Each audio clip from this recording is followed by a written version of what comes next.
Welcome to our SH Learning Center. আজ আমি class 10 lesson 7 the cat এর টেক্সটটা পড়াবো এবং কম্প্রিহেনশন এক্সারসাইজটা করাবো ইউনিট 1 এর। দেখো the cat Andrew Barton Paterson, লেখক হলেন অ্যান্ড্রি বার্টন প্যাটারসন। লেখকের সম্বন্ধে একটু জেনে নিই। Andrew Barton Paterson was an Australian poet. তাহলে অ্যান্ড্রিউ বার্টন প্যাটারসন একজন অস্ট্রেলিয়ার কবি ছিলেন, জার্নালিস্ট এবং সাংবাদিকও ছিলেন, অ্যান অথর এবং লেখকও ছিলেন। হু রোট এক্সটেন্সিভলি অন অস্ট্রেলিয়ান লাইফ। তিনি বেশিরভাগই অস্ট্রেলিয়ার জীবন সম্বন্ধেই লিখেছেন। হিজ নোটেবল ওয়ার্কস ইনক্লুড, তার কিছু কাজের মধ্যে ইনক্লুড এখানে নিযুক্ত করা হয়েছে waltzing Matilda and the man from Snowy River. এবার দেখো কি বলছে, দ্য টেক্সট ডিসক্রাইবস, এই টেক্সটটা মানে দ্য ক্যাট, এটা বর্ণনা করা হয়েছে in minute detail the daily activities of cats. একটা বিড়ালের মানে রোজকার কার্যকলাপের ডিটেল মানে বিষয়টা বোঝানো হয়েছে, বর্ণনা করা হয়েছে এখানে, যে বিড়ালরা কীভাবে সারাদিন কাটায়, কী করে সারাদিনে, সেই কিছু নিয়েই এখানে বলা হয়েছে। The humorous narrative takes us into the world of cats and indicates to us that they may not be the gentle and timid creatures that we take them for. এখানে কি বলছে, দ্য হিউমারাস রসাত্মক, ন্যারেটিভ বর্ণাত্মক, টেক্স আস নিয়েছে আমাদের কাছ থেকে নিয়েছে into the world এই পৃথিবীতে, অফ ক্যাটস বিড়ালদের সম্বন্ধে, অ্যান্ড ইন্ডিকেটস এবং সংকেত দিয়েছে টু আস আমাদেরকে, দ্যাট যে they may not be the gentle তারা ভদ্র নয়, অ্যান্ড টিমিড ক্রিয়েচার্স একদম ভীরু প্রাণী, that we take them for আমাদের এটা মানে আমরা শুধুমাত্র যে তাদেরকে ভদ্র এবং ভীরু ক্রিয়েচার ভাবি, ভীরু প্রাণী ভাবি তা নয়, এখানে আরও অনেক কিছু বলেছে এই টেক্সটটাতে। দেখো রিড দ্য ফলোয়িং, চলো পড়ি। ইউনিট 1। মোস্ট পিপল বেশিরভাগ লোক ভাবে দ্যাট যে the cat is an intelligent animal, unintelligent animal, যে বিড়াল হলো একটি নির্বোধ প্রাণী, মানে বেশিরভাগ লোকই ভাবে যে বিড়াল একটা নির্বোধ প্রাণী। ফন্ড অফ এজ আরাম করতে ভালোবাসে, and caring little for anything but mice and male, ইঁদুর এবং বিড়াল ছাড়া আর কোনো কিছুতেই সে মানে যত্ন দেখায় না, কেয়ার করে না। এখানে লোকেরা ভাবছে যে বিড়াল শুধুমাত্র ইঁদুর আর দুধ ছাড়া অন্য কিছুতে মনোযোগ দেয় না, অন্য কিছুর প্রতি আগ্রহ নেই। বাট এ ক্যাট, কিন্তু একটা বিড়াল হ্যাজ রিয়েলি সত্যিকারের মোর ক্যারেক্টার, আরও ব্যক্তিত্ব রয়েছে দ্যান মোস্ট হিউম্যান বিংস, মানবতাবাদ থেকেও মানে মানুষের থেকেও আরও বেশি ব্যক্তিত্ব রয়েছে। মানে এখানে মানুষেরা যা ভাবে তা আসলে বিড়াল নয়, বিড়ালে আরও ব্যক্তিত্ব আছে, এই গল্পে তা বলা হয়েছে। And gets a great deal more satisfaction out of life, তার জীবনের বাইরে আরও সে সন্তুষ্ট লাভ করে, মানে ওর জীবনকে আরও ভালোভাবে থাকার জন্য বেশি সন্তুষ্ট লাভ করে। হি ওয়াট সি, হি মানেও সে, সি মানেও সে, কিন্তু হি এখানে পুরুষ, সি মানে মেয়ে, মানে বিড়ালটা মেয়েও হতে পারে বা ছেলেও হতে পারে। ইজ অ্যান অ্যাথলেট, একজন খেলোয়াড়। অ্যান অ্যাক্রোবাট, এবং ব্যায়ামবিদ। অ্যান্ড এ গ্রিম ফাইটার, এবং একজন দক্ষ যোদ্ধা। মানে বিড়ালের এখানে বলা হয়েছে একটা বিড়াল খেলোয়াড় হতে পারে, ব্যায়ামবিদ হতে পারে, এবং কি একজন দক্ষ যোদ্ধা হতে পারে। অল ডে, পুরোটাই দিন। লং, দ্য ক্যাট লোভস, উদ্দেশ্যহীনভাবে ঘুরে বেড়ায়। অ্যাবাউট দ্য হাউস, বাড়িতে, মানে বাড়িতে উদ্দেশ্যহীনভাবে ঘুরে বেড়ায় সমস্তটা দিন। টেক্স থিংস, এবং জিনিসগুলোকে নেয় ইজি, সহজভাবে। অ্যান্ড অ্যালাউজ, অনুমতি দেয়। হিমসেলফ, নিজেকে। To be pestered by the attentions of the people, এবং জ্বালাতন মানে বাড়ির মনোযোগ, of the people in the house, বাড়ির লোকেদের মনোযোগ নেওয়ার জন্য নিজের জ্বালাতন সহ্য করতে দেয়, মানে ওকে যা জ্বালাতন করা হয় তা সহ্য করে নেয়, কারণ কি যেন বাড়ির লোকেরা তাকে মনোযোগ দেয়। টু পাস দ্য টাইম, সময় অতিবাহিত করার জন্য।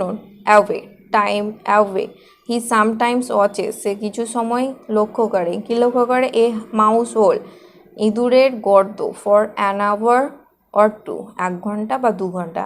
মানে এখানে বলছে যে একটা বিড়াল তার সময় কাটিয়ে দেয় 1 ঘন্টা 2 ঘন্টা, 1 ঘন্টা থেকে 2 ঘন্টা সময় কাটিয়ে দেয় শুধুমাত্র একটা ইঁদুরের গর্ত দেখে দেখে।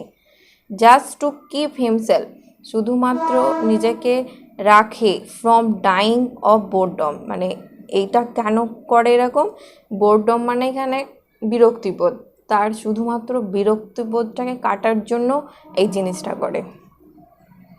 পিপল গেট দিস আইডিয়া, লোকেরা একটা ধারণা পায়, দ্যাট যে দিস সর্ট অফ থিং, এই জিনিসটা is all that holds life for a cat, যে এই একটা বিড়ালের জীবনে এই জিনিসটাই সব কিছু।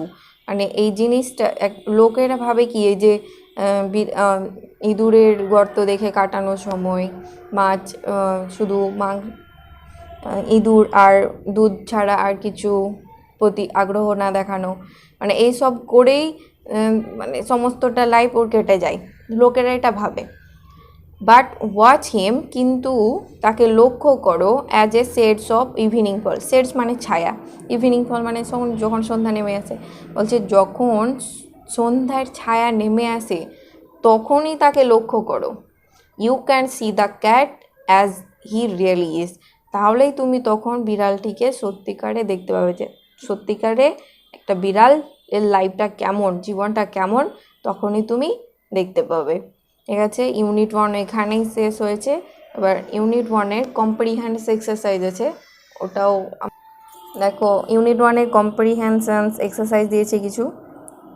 1 নম্বরে কি বলছে, choose the correct alternative to complete the following sentences, বলছে সঠিক উত্তরটি মানে সঠিক উত্তরটিকে বেছে নাও।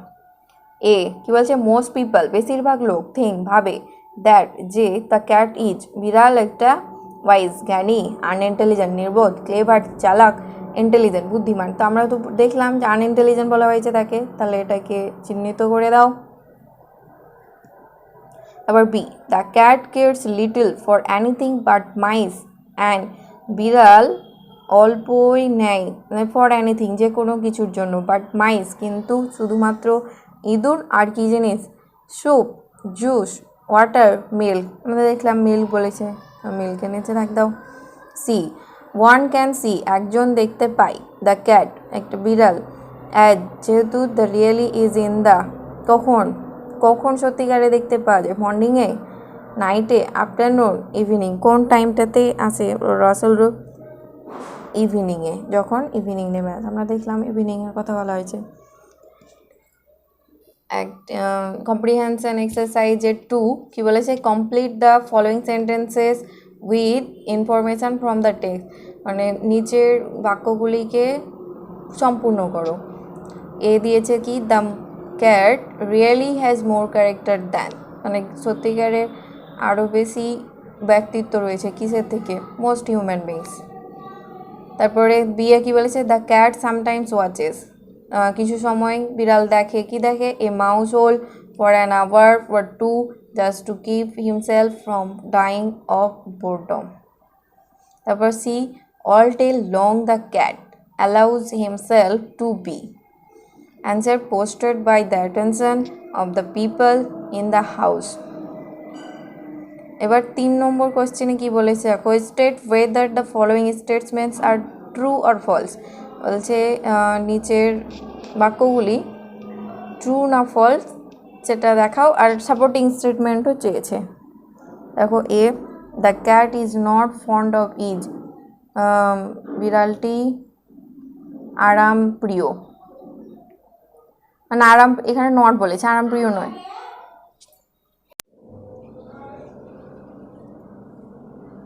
এটার অ্যান্সার ফলস হবে, যে বিড়ালটি আরামপ্রিয় নয়, কিন্তু এখানে টেক্সটে বলা হয়েছে যে বিড়ালটি আরামপ্রিয়, যেহেতু এটা ফলস হবে। দেখো সাপোর্টিং স্টেটমেন্ট এটা দিবে, most people think that the cat is an unintelligent animal, fond of ease and caring little for anything but mice and male, এখানে সাপোর্টিং স্টেটমেন্টে ফন্ড অফ এজ এই কথাটা আছে। B, the cat has no athletic skills, যে বিড়ালটির কোনো খেলোয়াড়ের দক্ষ ছিল না, মানে খেলার প্রতি দক্ষ ছিল না, কিন্তু আমরা টেক্সটে পড়েছি যে একজন খেলোয়াড় ছিল। এটাও false supporting statement. He or she, বিড়ালটা ছেলে হতে পারে অথবা মেয়ে, is an athlete, an acrobat and a grim fighter. তারপর C, the cat takes things very easily, বিড়ালটি সমস্ত কিছু নেয় খুব সহজভাবে, এটা true. Supporting statement, all day long the cat loves about the house, takes thing easy and allows himself to be pestered by the attention of the people in the house. এটা তোমাদের টেক্সটের লাইন। ঠিক আছে, আজ এখানে এরপরে আরও দুটো ভিডিও দেবো, ইউনিট 2 আর ইউনিট 3, সেইগুলো দেখে নিও। আর চ্যানেলটি সাবস্ক্রাইব না করে থাকলে অবশ্যই সাবস্ক্রাইব করো, আর অনেক অনেক লাইক করো। Thank you.